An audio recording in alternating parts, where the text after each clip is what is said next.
Welcome once again to Judicious. Today's topic, contract of bailment. We are talking about a special kind of contracts over here, and this particular contract of bailment is mentioned from section 148 to 181 of the Indian Contract Act 1872. We'll try to understand the concept with the help of a few examples. Example number 1 is about two neighbors, Mr. X and Mr. Y. And Mr. Y says these words to Mr. X, requesting Mr. X to lend his car to Mr. Y for 3 days to go for a family trip to Shimla. Mr. X voluntarily transfers the possession of his car to Mr. Y. Over here, one thing which need to be kept in mind is that Mr. X has only transferred the possession of his car to Mr. Y. That means ownership is still with Mr. X. Only the possession of the goods, that is the vehicle, only the possession of the vehicle he is handing over to Mr. Y. ये चीज clear होनी चाहिए. Secondly, ये जो transfer of possession हुआ है from mister X to mister Y, ये भी क्या अनलिमिटेड टाइम के लिए है? नहीं. It is for a period of 3 days and there is a specific purpose for that and that is a family trip to Shimla. Right? तो transfer of possession हुआ है, खाली पोजेशन, ओनरशिप नहीं, और वो भी कुछ कंडीशंस, कुछ पर्पस के साथ और एक ड्यूरेशन के लिए 3 days. In this example mister X और the person who is delivering the goods will be called as a bailer, और जिसको गुड्स मिले हैं that is the bailee, and जिस गुड्स की हम यहाँ पर बात कर रहे हैं that has been bailed is the vehicle. और इस पूरे कॉन्ट्रैक्ट ऑफ बेलमेंट के एग्जांपल में जो पर्पस था वो है बेनिफिट ऑफ बेली. बिल्कुल ऑब्वियस सी बात है, बिकॉज मिस्टर वाई जो कि बेली हैं उन्होंने ही रिक्वेस्ट करा था मिस्टर एक्स को to borrow his car. So in this particular example, the purpose is benefit of bailey. Moving further, अगर इसी सिचुएशन में मिस्टर एक्स ने कार ट्रांसफर करते वक्त या कार का पोजेशन मिस्टर वाई को देते टाइम अगर ये शर्त रखी होती क्या कि yes I am ready to give you my car for 3 days, but अगर बदले में उन्होंने 3,000 रुपए मांगे फ्रॉम मिस्टर वाई से, right? So for 3 days he is asking for 3,000 rupees. Oil and all other maintenance charges are extra of course. तो इस situation में हम ये दो चीजें हमने अभी स्टडी करी, उससे एक चीज क्लियर हुई कि bailment can B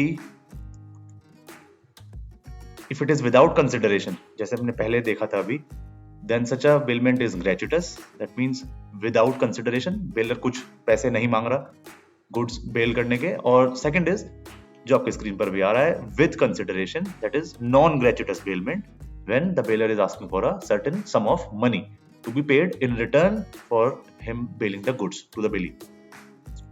These two हमने जो डिस्कस करे ये बेसिकली बेलमेंट के एग्जाम्पल हैं. सब्सिक्वेंटली हम इसको डिटेल में देखेंगे थोड़ा. फॉर स्टार्टर्स इतना समझ लीजिए, bailment can be either without consideration, तो उसको ग्रेचुइटस बेलमेंट बोलेंगे, और it can be with consideration, उसको फिर हम नॉन ग्रेचुइटस बेलमेंट कहा जाएगा. Second example is about two friends, mister B and mister A. Mister B को एक रिलेटिव का मैरिज है, उसको अटेंड करने के लिए जाना है. प्रॉब्लम ये है कि मिस्टर बी के पास एक पेट कैट है जिसको ना वो साथ में ले जा सकते हैं 1 हफ्ते के लिए, और अगर यहाँ छोड़ के जाए at his place, then who will take care of the cat in his absence. Now mister A being a good friend agrees to take care of mister B's cat for 1 week. बहुत clear हो गया यहाँ पर, जिस व्यक्ति ने अपने goods दूसरे पर्सन को हैंड ओवर करे वो बेलर. इस एग्जांपल में mister B is the bailor. जिसको गुड्स मिले दैट इज मिस्टर ए, वो हो गए bailee, and of course the goods bailed is the cat. in this particular example. Now, once Mr. A has agreed to keep the cat with him for a period of 1 week, तो इससे ये बात clear हो गई कि mister A को कुछ खर्चे अब उस कैट के रिलेटेड जो होंगे वो बियर करने पड़ेंगे. For example, number 1, ordinary expenses. Cat का जनरल डेली के जो एक्सपेंसेस होते हैं, फॉर एग्जाम्पल फूड एंड इस तरह की चीजें, तो वो ये खर्चे मिस्टर ए बियर करेंगे 1 हफ्ते तक. Plus if the cat falls ill and a doctor has to be called upon, तो extra ordinary expenses related to the cat जो होंगे, ऑल दोज मेडिकल एक्सपेंसेस, वो भी मिस्टर ए को बियर करने पड़ेंगे. बिल्कुल ऑब्वियस सी बात है कि उनको 1 हफ्ते तक कैट का ध्यान रखना है. Now if the cat falls ill, तो मिस्टर ए को उसके लिए भी एक्सपेंसेस करने पड़ेंगे. हाउएवर, ये जो दोनों ही तरीके के एक्सपेंसेस हैं, ordinary as well as extra ordinary expenses, ये मिस्टर ए क्लेम कर लेंगे आफ्टरवर्ड्स व्हेन मिस्टर बी, यानी कि बेलर जब रिटर्न आएंगे वापस आफ्टर अटेंडिंग द मैरिज, तो मिस्टर ए मिस्टर बी से वो पैसे क्लेम कर सकते हैं. Both of these, ordinary as well as extra ordinary. इस पर्टिकुलर एग्जांपल नंबर 2 में पर्पस जो है इस वाले बेलमेंट का, that is benefit of bailor, that is mister B, क्योंकि अल्टीमेटली मैरिज अटेंड करने उनको जाना था, उनकी जरूरत थी, उनकी जरूरत के हिसाब से ये बेलमेंट हुआ. सो पर्पस बेनिफिट ऑफ बेलर भी हो सकता है. एग्जाम्पल नंबर 1 में हमने देखा बेनिफिट ऑफ बेली था, यहां पर benefit of baler. Third and the last example is about a lady and a tailor. Lady ने मार्केट से एक पीस ऑफ क्लॉथ परचेज करा और उसको टेलर को दे दिया for getting her suit stitched. ठीक है, तो गुड्स की ओनर लेडी हैं और अपने गुड्स को हैंड ओवर कर रहे हैं टेलर को.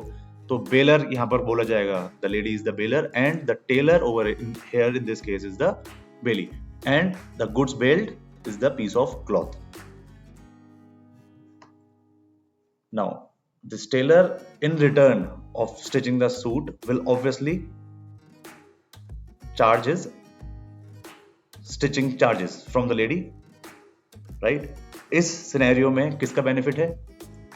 It's very clear that in this case it is the benefit of both. That means with these examples we came to know that a bailment can be for the benefit of bailor. Example number 2 में देखा for the benefit of bailee. Example number 1 में था example benefit of the bailee. Example number 2 में it was about the benefit of the bailor, and in this particular example it is the benefit of both bailor as well as bailee. With these discussion we arrive at the definition of contract of bailment. Bailment है क्या? Basically delivery of goods है, goods का handover होगा, सिर्फ goods का possession का, ownership का नहीं, by one person to another for some purpose. Obviously तीनों एग्जांपल में कोई ना कोई पर्पस था. जैसे ही और ये अपॉन अ कॉन्ट्रैक्ट, एक कॉन्ट्रैक्ट के थ्रू वो डील हुई, upon a contract that they shall, they say यहाँ पर मतलब है गुड्स बेल्ड, यानी कि the goods bailed shall when the purpose is accomplished. जिस पर्पस के लिए उन गुड्स को दिया गया, हैंड ओवर करा गया, जब वो पर्पस पूरा हो जाए, then the goods will be returned और अदरवाइज डिस्पोज्ड ऑफ. यानी कि जो भी उसको गुड्स को डिलीवर करने वाला बेलर के विशेस के अकॉर्डिंग उन गुड्स का डिस्पोजल करेंगे according to the directions of the person delivering them, that is the bailor. ये definition I have presented it over here by breaking them into several fragments, but you have to write it in one go in a para form in the examination. So that was about the definition of bailment. Parties हमने देखा, there was a bailor and there was a bailee in all three examples. Bailor was the person who delivered the goods to the bailee, but he was always the owner of the goods. यानी delivery of goods हुआ था, delivery से मतलब सिर्फ possession transfer हुआ था, ownership नहीं. Bailor was still the owner of the goods.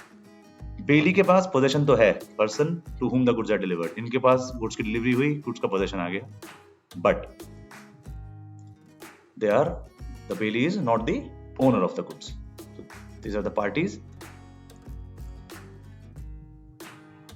As always, certain essential elements of contract of bailment. Delivery of goods होना बहुत जरूरी है. एक एग्रीमेंट के अंदर वो डिलीवरी होगा, उस एग्रीमेंट का कोई पर्पस रहेगा जिस पर्पस के लिए the goods are being delivered from one person to another, and once the purpose is accomplished, the goods are to be returned. Looking at each one of them one by one. Delivery of goods. It can be an actual delivery, meaning that physically goods को hand over करना. It can be a symbolic delivery, car की चाबी hand over कर देना या ownership का document दे देना. तो गुड्स एक्चुअल में जब हम किसी को कार की चाबी देते हैं उसको हम कार नहीं दे रहे होते, मगर उस कार का पोजेशन को ऑब्टेन करने का मींस दे रहे हैं. That is the key. ठीक है, that is the symbolic delivery. And the last is constructive. यहाँ पर ना एक्चुअल में फिजिकली गुड्स ट्रांसफर करे गए हैं, ना उनका चाबी दी गई या कोई ऐसा सिंबॉलिक कोई डिलीवरी हुई है, मगर सिंपल है कि बेलर ने एक्नॉलेज कर लिया है that he will give the goods to the bailee. तो इस चीज को भी, इस कंस्ट्रक्टिव डिलीवरी ऑफ गुड्स को भी हम जो है यहाँ पर कंसिडर करेंगे, भले ही ना पोजेशन दिया ना कीज हैंड ओवर करिए.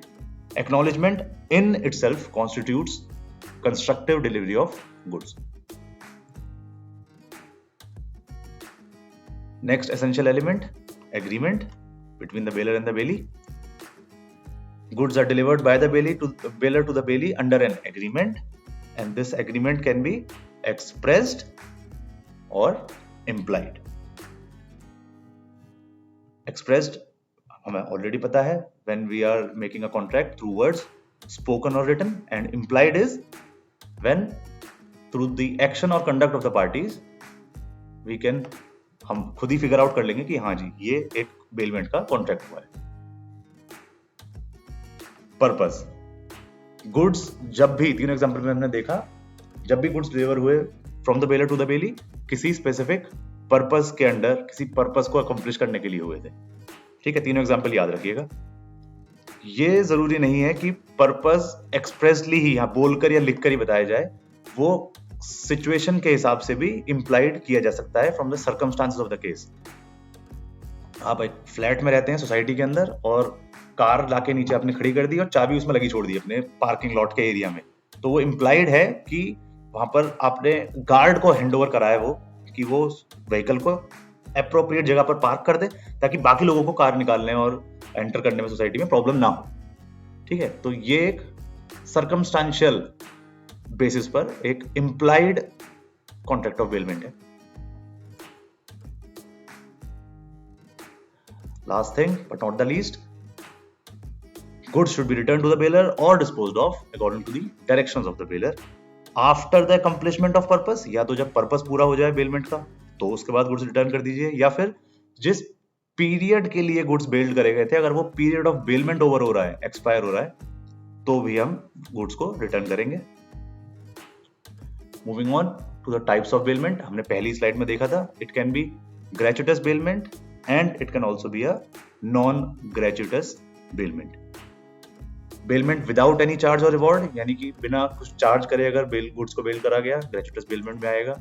कोई भी कंसिडरेशन इन्वॉल्व नहीं है. Consideration we already know, it is called as, it is known as something in return. So when there is nothing is return for a party and still वो अपने goods को bell कर रहे हैं दूसरे person को, तो ये ग्रेचुटस बेलमेंट में आएगा. And gratuitous bailment can be either for the benefit of the bailor और it can be for the benefit of bailee. Non gratuitous, कोई चार्ज या रिवॉर्ड आप चार्ज कर रहे हैं, कंसिडरेशन बिल्कुल इन्वॉल्व है, और कोई चार्जेस तो पे करेगा दोनों में से, या तो बेलर या फिर bailee, because some consideration is involve.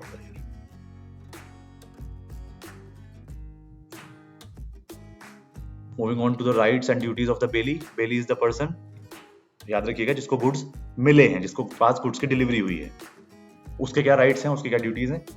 सबसे पहला, राइट टू गेट कंपनसेशन. अगर बेली को जो गुड्स दिए गए, ठीक है, और वो भी स्पेशली नॉन ग्रेचुटस बेलमेंट के अंडर, और उन गुड्स की वजह से कुछ नुकसान होता है बेली का, तो उसको कंपनसेशन ले कर सकता है. प्लस अगर टेक केयर कर रहा था, जैसे कैट का एग्जांपल नंबर 2 के अंदर, राइट, मिस्टर ए ने कैट का टेक केयर करा, तो उन्होंने भी बाद में पैसे चार्ज करे थे, all the ordinary and extra ordinary expenses from the bailor. दूसरा है right to terminate the contract of bailment. Obviously contract का बेलमेंट का कॉन्ट्रैक्ट वो टर्मिनेट कर सकते हैं इन्फॉर्म करने के बाद बेलर को ऑफ कोर्स, एंड जो भी उसके खर्चे हुए वो क्लेम कर सकते हैं। ड्यूटी क्या है इनकी? गुड्स का ध्यान रखना है, गुड्स को वापस करना है, गुड्स का वही यूज करना है, प्रॉपर यूज मतलब कि वही यूज जिस पर्पस के लिए उन गुड्स को का बेलमेंट हुआ। अपने खुद के गुड्स को बेल्ड गुड्स के साथ मिक्स नहीं करना। बेलर की उन गुड्स के ऊपर टाइटलशिप या ओनरशिप क्या है उसको क्वेश्चन नहीं कर सकते आप। और अगर कोई इंक्रीज या प्रॉफिट होता है उस गुड्स में वो भी रिटर्न करना है। कैट दी थी मिस्टर बी ने मिस्टर ए को एक हफ्ते के रखने के लिए, वापस आके पता चला कि कैट ने कुछ किटन भी दिए हैं, तो वो किटन भी रिटर्न करने पड़ेंगे, right? Because that is the increase in the goods billed. These are the rights and duties. Now moving on to rights and duties of the bailor. Bailor is the person who delivers the goods to another person. उसका पहला right तो यही है, goods वापस लेने का पूरा right है उसके पास। कोई इंक्रीज या प्रॉफिट होगा गुड्स बेल्ड में वो वापस लेगा। कॉम्पनसेशन, अगर कोई कुछ उसके गुड्स में कुछ प्रॉब्लम कर दी है बेली ने या कोई और सी चीज, तो वो चार्ज कर सकता है। प्लस कॉन्ट्रैक्ट को टर्मिनेट करने का राइट दोनों के पास है, बेली के पास भी और यहाँ पर हम देख रहे हैं बेलर के पास भी। कुछ ड्यूटीज भी हैं इसकी। अगर उन गुड्स के अंदर कोई फॉल्ट है तो बताना है पहले। भाई गाड़ी दी थी मिस्टर एक्स ने मिस्टर वाई को, गाड़ी में कुछ फॉल्ट है तो ये तो उनकी रिस्पॉन्सिबिलिटी है ना कि उसको बताएं, to give compensation to the bailee. अगर ये कुछ नहीं बताते और बेली का नुकसान हो जाता है, ठीक है, इनके फॉल्टी गुड्स बेल्ड की वजह से, specially in the case of non gratuitous bailment, तो वो उसका कंपनसेशन भी देंगे, plus any other expenses incurred by the bailey while taking care of the goods or in due course, वो भी ये प्रोवाइड करेंगे। तो कहने का मतलब ये है, जो एक का राइट है वो दूसरे का ड्यूटी है। हमने इन दोनों स्लाइड्स में यहाँ पर देख लिया। That's all for the topic of bailment. Stay tuned for more. Thank you so much.